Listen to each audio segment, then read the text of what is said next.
The final 24 hours of John Lennon's life. John Lennon was assassinated by his own fan. He was shot in the back 5 times.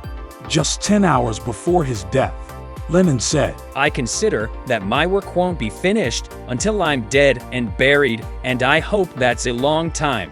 Here's a timeline of his final 24 hours. December 8, 1980, was an unusually warm day. Lennon was in the middle of a double fantasy promo tour. This joint record with Yoko Ono was his first after a 5-year hiatus. Lennon's schedule for the day was packed. He had a photo shoot and an interview planned. The singer woke up at 7:30 a.m. in his apartment at the Dakota. Then he grabbed some breakfast with Yoko. John made his usual order at Cafe La Fortuna, Eggs Benedict and a cappuccino. Then he got a haircut before Annie Leibovitz arrived. She arranged a brief photo shoot. Lennon was photographed nude, huddled up against a cloth. Ono didn't want to be naked that day, but Lennon insisted that his wife be in the picture. The infamous shot later graced a Rolling Stone cover. After the shoot, Lennon met up with Dave Sholin. He conducted his last interview ever. The two chatted for 3 hours. At one point, Lennon said, "We're either going to live or we're going to die. I consider that my work won't be finished until I'm dead and buried." After the interview, John and Yoko ordered a limo. As they were waiting, they were approached by a fan. Mark David Chapman asked Lennon to sign a copy of Double Fantasy. John wrote, "John Lennon, 1980, handing it back."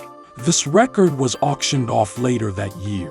It sold for a reported $1.5 million. Lennon also asked Chapman if he needed anything else. He replied, No, sir." Then Lennon and Ono departed for the record factory. They were recording the song Walking on Thin Ice. In the studio, they learned that Double Fantasy had gone gold. Lennon said that Walking on Thin Ice would become the next hit. The Ono-Lennons returned to the Dakota at roughly 10:50 p.m. Yoko quickly made her way to the lobby. John lingered to collect the tapes and equipment. As he was walking toward the entrance, he spotted Chapman. Lennon appeared to recognize him from earlier. Seconds later, Chapman drew a gun from his coat pocket. He called out, "Mr. Lennon." Then he aimed at Lennon's back and fired 5 shots. The 5th one missed. Wounded, Lennon managed to reach the steps and say, "I'm shot." His assailant stayed at the scene. He started reading J.D. Salinger's The Catcher in the Rye. The police arrived minutes later and arrested him. An officer asked Lennon, "Are you John Lennon?" He replied, "Yes." That was his final word. John Lennon passed out due to blood loss. He was taken to Roosevelt Hospital. An emergency thoracotomy was attempted, but it was too late. At 11:15 p.m., John Ono Lennon was pronounced dead. The hospital played All My Loving by the Beatles. Chapman was subsequently sentenced to 20 years to life.